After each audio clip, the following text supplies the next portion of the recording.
How dare you say no to my mother, you useless girl? My husband yelled, smashing a plate over my head during a family gathering, because I refused to sign my apartment over to his mom or pay her $1,200 every month. The crack of ceramic against my skull was louder than his screaming. Food slid through my hair, gravy dripping down my neck.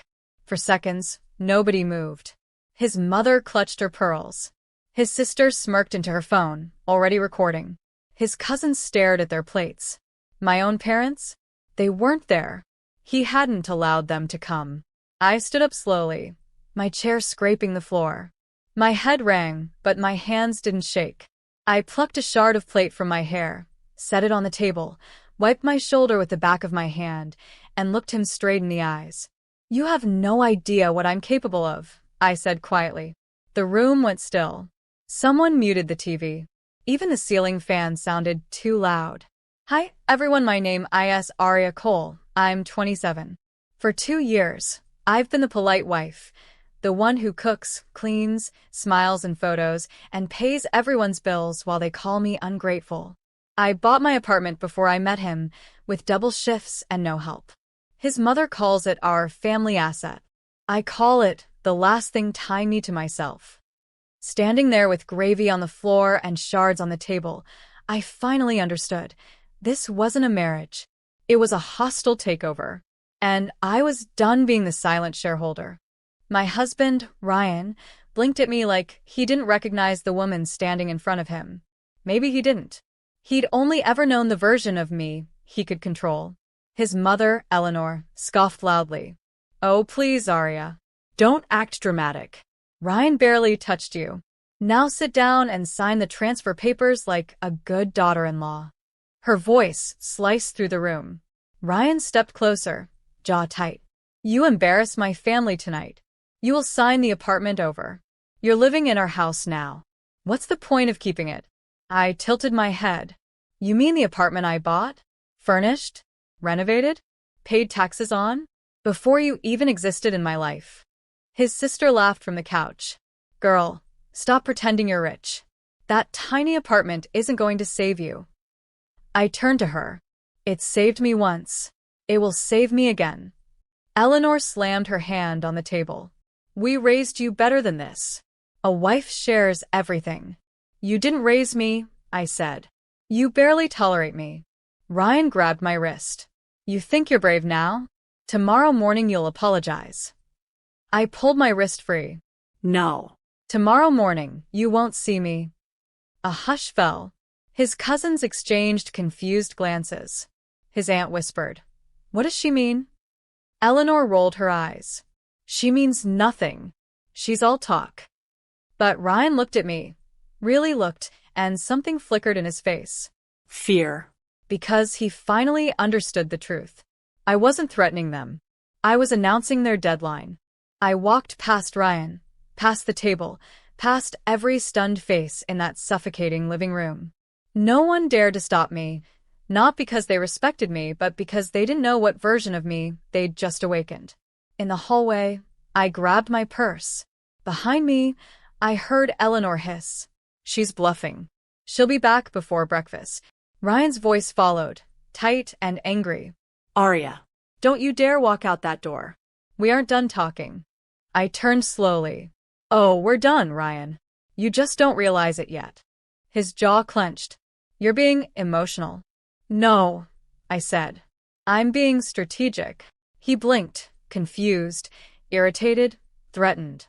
I wiped a streak of gravy from my cheek and tossed it onto the floor. You wanted my apartment? You wanted my money? You wanted control? I stepped closer, lowering my voice. Then you should have figured out who owns the house you're living in. Eleanor snorted. Sweetheart, this house is in my son's name. I smiled. That's what you think. They froze. Ryan's cousin whispered. Wait, what does she mean?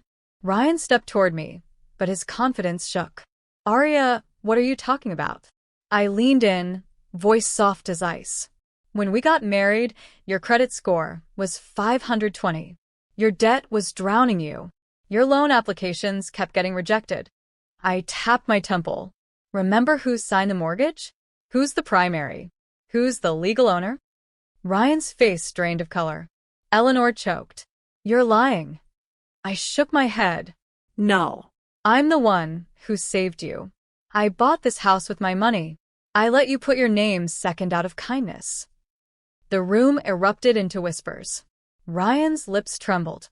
Arya, we can talk about this. I opened the door. No, I said. You can talk to the eviction notice. The cold night air hit my face as I stepped outside, finally breathing for the first time in months. I didn't rush. I didn't cry. I didn't even look back. Inside, voices exploded. Eleanor screeched, You let her buy the house? Are you insane? Ryan barked. It's our house. She wouldn't dare. She just did, someone whispered. The door slammed shut behind me. I walked to my car, unlocked it, and sat inside, hands steady on the wheel. My mind wasn't quiet. It was calculating. For 2 years, I had paid every mortgage installment, every bill, every grocery trip, every repair.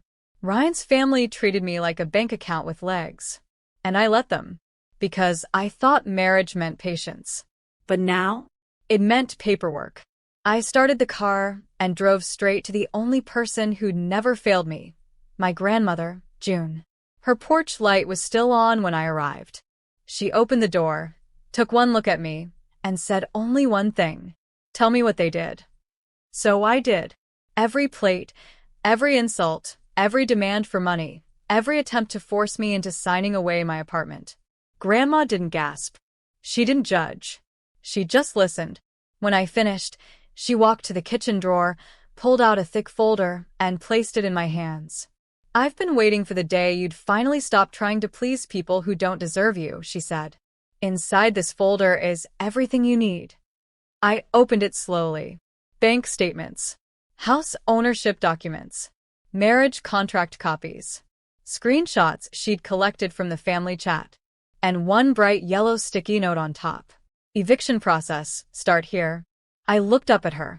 Grandma smiled like a woman who is done playing nice. It's time, she said. You take back your life. I didn't sleep that night. I sat at Grandma June's kitchen table with a cup of chamomile tea and the eviction folder spread open like a battle map. Grandma sat across from me knitting, calm as a general watching her soldiers prepare. You know, she said, not looking up, Ryan's mother has been bragging for months. She told the neighbors you'd eventually hand them the apartment because you knew your place. I let out a slow breath. She thinks owning me is her birthright. Grandma smirked. She's about to learn ownership requires receipts. By 5 a.m., everything was ready. Paperwork, bank statements, proof of payments, legal ownership documents, and the eviction notice. Clean, sharp, perfect. I showered, changed clothes, tied my hair back, and stared at my reflection. No fear. No hesitation. Just purpose. At 7:12 a.m., I parked in front of the house, my house, the one Ryan boasted about providing, even though he couldn't afford a lawn mower without my bank card. I walked to the door and rang the bell. Through the window, I saw panic. Ryan rushing down the stairs. Eleanor pulling a robe around herself. His sister filming again because drama was her oxygen. Ryan opened the door, eyes red, hair a mess. Arya, listen, last night was... I handed him the envelope. He blinked down at it. What's this? Legal notice, I said flatly. You, your mother, and your sister have 30 days to vacate my property. Eleanor shoved him aside. This is ridiculous. You can't do this. I looked her dead in the eye. Oh, I can.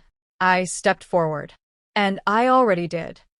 The entire hallway fell silent. Then Eleanor's face shifted, not to anger, to fear. Eleanor's voice wobbled, the first crack in her porcelain confidence. You wouldn't dare force family out on the street. I tilted my head. You stopped being family the moment your son broke a plate over my head. Ryan's face twisted. I said I was sorry. You didn't apologize, I corrected calmly. You panicked because Grandma exposed the mortgage truth. That's not remorse. That's self-preservation. His sister, still recording, whispered into her phone. Oh my God, she's actually kicking us out. Eleanor snatched the eviction papers from Ryan and scanned them with trembling fingers. This can't be real, the bank said. I cut her off.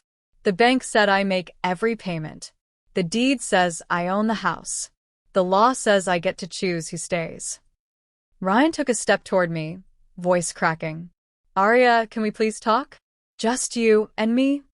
I didn't flinch. You've had 2 years to talk. All you did was take.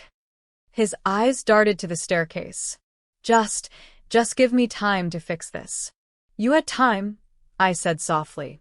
But you used it to spend my money, not to change. Eleanor gripped the stair railing. What are we supposed to do now? Live in a hotel? That's between you and your entitlement, I replied. Ryan's sister suddenly snapped. This is illegal. You can't throw us out. My brother is your husband. I smiled, the kind of smile that meant the war was already won. Actually, I said, pulling the second envelope from my bag. He won't be my husband much longer. Ryan froze. What is that? I placed the envelope in his shaking hands. Divorce papers, I said. And a restraining order request. Filed this morning. Asterisk, asterisk. Eleanor gasped so loudly the neighbors probably heard.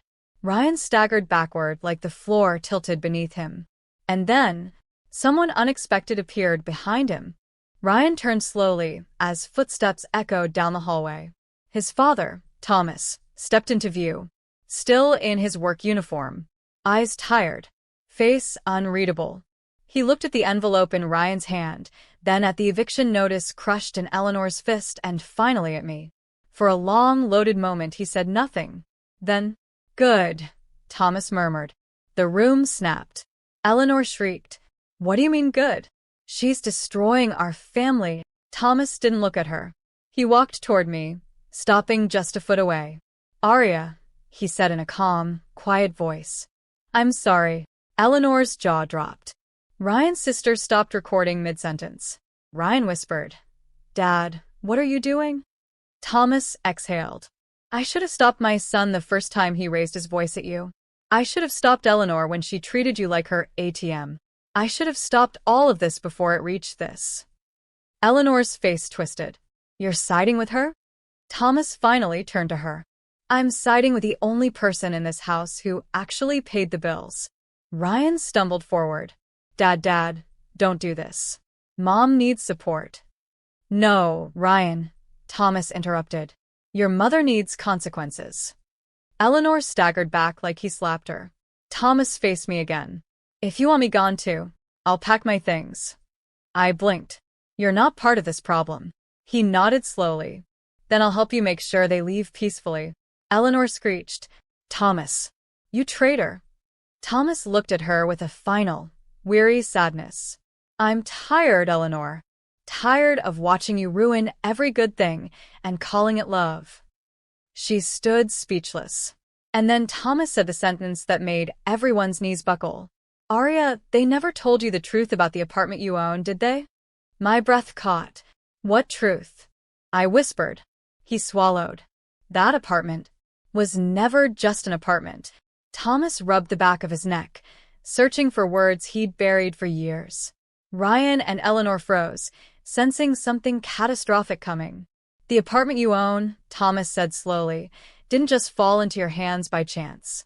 It wasn't luck. It wasn't timing. He lifted his eyes to mine. It was a gift. My heart thudded painfully. A gift? From who? He glanced toward the stairs, as if looking through time itself. From my father, Ryan's grandfather. Eleanor exploded. Thomas, don't you dare. But he continued, voice steady. He left it to me in his will. And he told me, give this home to the woman in the family who shows the most integrity. Ryan blinked, confused. Dad, why didn't you give it to Mom?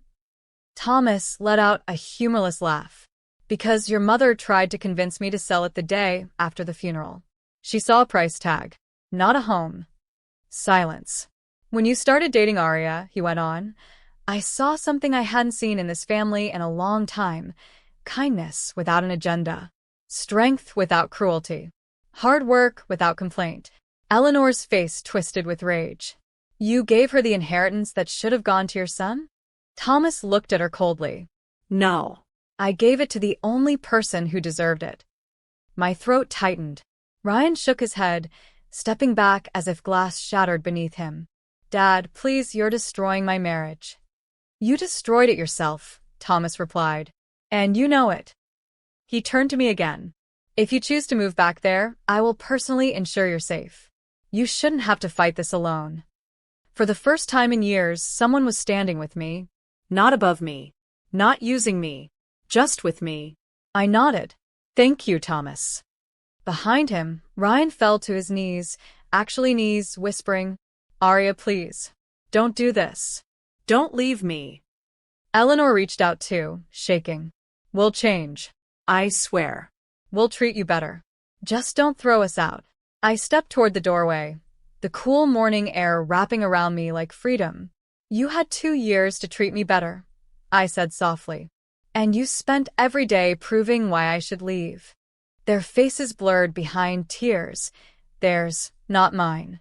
Thomas opened the door for me like a quiet guardian. What will you do now? He asked. I looked at him, steady and certain. Go home, I whispered.